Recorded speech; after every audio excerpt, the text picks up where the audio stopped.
नमस्कार दोस्तों, तालिबान ने अब पूरा कब्जा जमा लिया है अफगानिस्तान देश के ऊपर। अफगानिस्तान की सरकार गिर चुकी है और उनके राष्ट्रपति अशरफ गनी देश छोड़कर भाग चुके हैं। कुछ रिपोर्ट्स कहती हैं कि वह तजाकिस्तान भागे और कुछ रिपोर्ट्स कहती हैं कि वो उज्बेकिस्तान भागे। बाकी देश अपने सिटीजन्स को वहां से निकालने की कोशिश कर रहे हैं जल्दी से जल्दी काबुल एयरपोर्ट से। 15 अगस्त 2021 में तालिबान ने काबुल के ऊपर कब्जा जमा लिया था और वहां के प्रेसिडेंटल पैलेस के अंदर चले गए थे।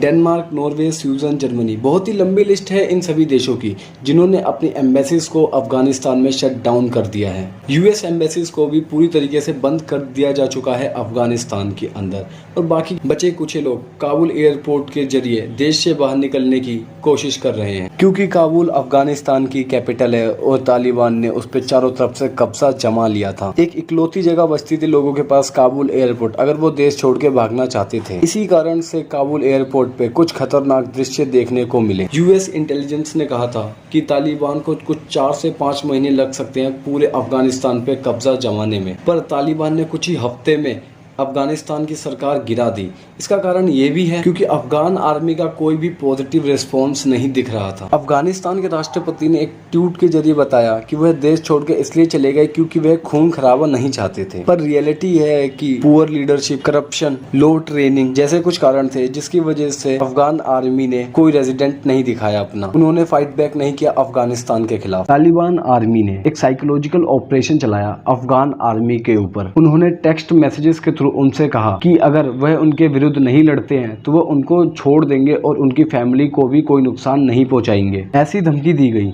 जिसके बाद अफगान आर्मी ने अपनी सेना छोड़ दी और साइड स्विच कर गए क्योंकि कोई भी आदमी अपनी और अपनी फैमिली की सुरक्षा को सबसे पहले देखता है। उन्हें यह दिख रहा है कि अगर वो तालिबान आर्मी के आगे सरेंडर कर देते, अपना सर झुका देते हैं तो वह बच जाएंगे और साथ ही उनका परिवार भी बच जाएगा। तो क्यों नहीं वह ऑप्शन चूज करेगा, उसमें भी तब जब उनका लीडर खुद इतना मोटिवेटेड नहीं दिख रहा था, उसे खुद नहीं लग रहा था कि वह जीत पाएगा, देश छोड़कर भाग जाता है।